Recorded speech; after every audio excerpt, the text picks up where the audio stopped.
Afuriyan, assalamualaikum warahmatullahi wabarakatuh. Inni kun soqidda, inni kun loomiidha. Ergasii soqidda loomii qofa. Dawaa ajaa'iba waa lamaaf dawoo isaanii sin hima. Tokko ilkaan keessaniif, ilkaan keessan kan dhiiga asan akkan dhiigni taasisa. Yeroo dhiigattanis kan dhiigu ta'ee lafumatti illee ilkaan dhiigu akkan dhiigni taasisa. Amma illee baakteeriyaa ilkaan keessanii ni qulqulleessa. Amma ilkaan keessan boorate akka gadhiisu taasisa. Suutan guyyatti yeroo takka fayyadamina. Erga isin nyaatus danda'an ta'e soqiddi. Yeroo takka qofa guyyatti fayyadamtan. Sanaan booda obboleeyyantii arraba keessan osoo hin hambisne ilkaan keessan kara keessallee dabala. Inni addaatu kun baasabee soqidda. Ana galmatti ilkaan kee akkasitti xuriin addaataa miti soqidda. Inna ilkaan mallee foolii afaan keessan foolii qabataanin ma'asalaama kana argattanii jennaan foolii afaanitti waliin argitan. Amma illee obboleewwantii arraba keessanillee qulqulleessaanii arraba keessanillee yeroo hedduu arraba garii jira kan suuraan irra qubanne jira. Arraba garii jira kan suuraan irra qubatu. Anam arrabni laazima suuraan irra qubata.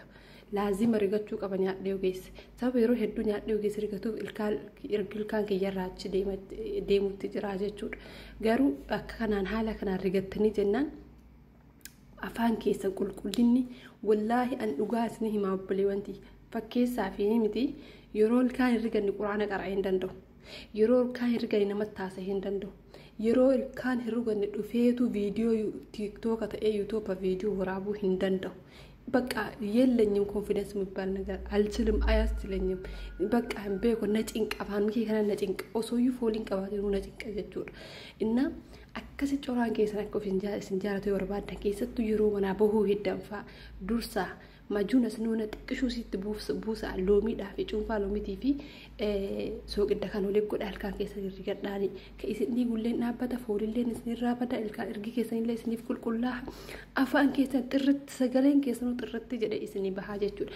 Maajuun isnaanan yoo rigatta yookaan immoo kolgeetii qofa yoo rigattan taate faayidii tokko isinin qabu kolgeetiin wallaahi hin fayyadu. Mi'aa bicha manum ilkaan nama hedduun qulqulleessu.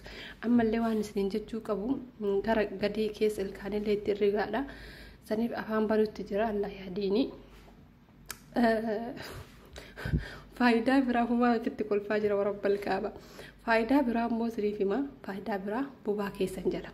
Bobaa keessan jala akkam gootan agattimtana loomimtana jechuudha. Agattimtana fuutanii ol cuunfitanii bishaanis gubbarratti taayaa eedanii suuqiddatti nasaannastan. Suuqidda jechuudha irra nasaannastanii bobaa keessan jalatti jechuudha. Bobaa qulqulluu luuksiidhaan dhiitanii raawwattanii fooxaa xiqqashuusiitiin bobaa keessan qulqulleessitanii dhiitanii goysitanii raawwattanii parfiyumii garagaraati fi akkasuma wantoota bobaa dibatan doodirantii garagaraa dhiistanii maal gootanii isini loomimtan bicha bobaa keessan jala dibattan. Fakkeenyaaf gurraachatee faa gara akkana gara harmaas dhufe kun faanti isinirraa bada. Gurraachini durallee bada lammataaf illee isiniin gurraachatu. Foolii qaama keessanii abadan guyyaa lamas oola sadiis oola. Foolii qaama keessanii agartan taanan bobaa keessan kanaan qulqulleessaa dibadha. Keessattuu warra dhiiraaf afeeddu horii barbaachisa. Maaliif qaamni isaanii uumamatti dafqa waan ta'eef hojis akkasuma humni anniisanillee akka kennaa isaaniitiif kennaa garagara waan ta'eef jechuudha. Isin fayyada. Parfiyuum yeroo hedduun fayyada.